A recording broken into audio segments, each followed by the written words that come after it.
could say. Oh, if you imagine of Batang Quiapo, Tanggol and David Dimagiba, or Tanggol Montenegro, they reconcile each other. Because I realized when I watched in the previous day, that was David Dimagiba's father is Rigor, was crying that about his son was killed by Miguelito. So if you imagine the Batang Quiapo, oh yeah, I really watch Batang Quiapo every Monday to Friday. You know, I just watch Batang Quiapo about TV show that how do Tanggol and Miguelito reconcile each other. It's similar. It's a similar between me and Paula when we reconcile each other. I do not compare to Paula Nunez as Tanggol Montenegro. I do not compare as me as David Dimagiba. So if you imagine this in Batang Quiapo, this is a long story. This is a very sad story. Tanggol is losing his brother. His youngest brother is David Dimagiba, because he was killed by Miguelito. Because I know there is the rivalry of politics, like political rivalry, Tanggol versus Miguelito. Because the rivalries is Ramon Montenegro and Mayor Roberto Guerrero. So this Batang Quiapo is make me feel education, feel how to change yourself. You know that Tanggol is not very notorious. Now he learns how to change himself Oh, this is what I'm gonna say to Paulo Cruzada, Jordan Bunagan, Wawel Romero, Jean Asedio, Jeffrey Asedio, and teacher Alexandra Pagkalinawan. All of you who were my arch enemies.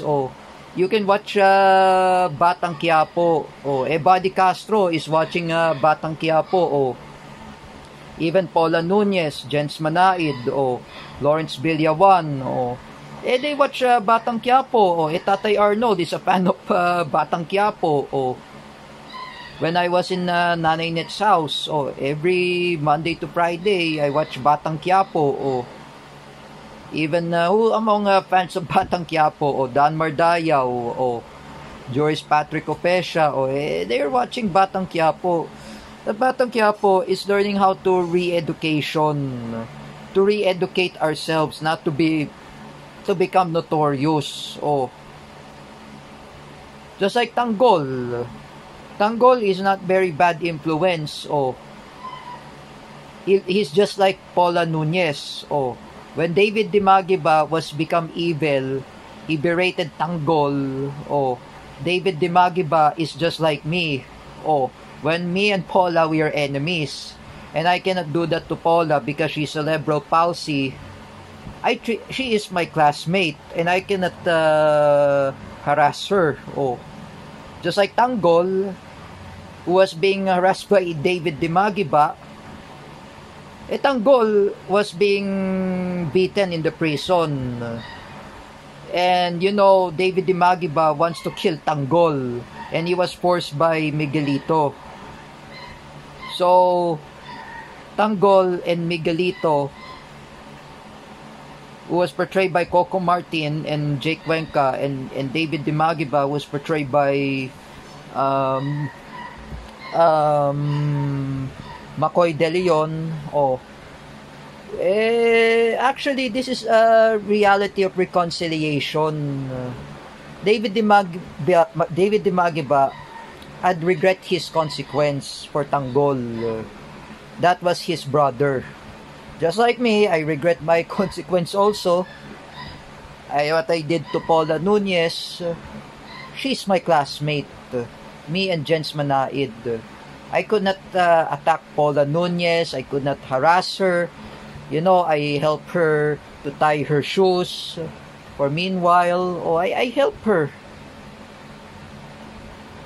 Just like Tanggol. Tanggol and David Dimagiba, they help each other to fight back against Miguelito. That's a very amazing, this Batang Quiapo. Tanggol and David, it's reconcile each other. When David Dimagiba harassed Tanggol, when he was releasing from the prison and he was berated by his father Rigor, Tanggol and David Dimagiba reconcile each other because they are brothers. Me and Paula Nunez, we reconcile each other. We are friends. We are classmates. I could not do that to Paula. Oh, just like I said, I could not do that if I were saying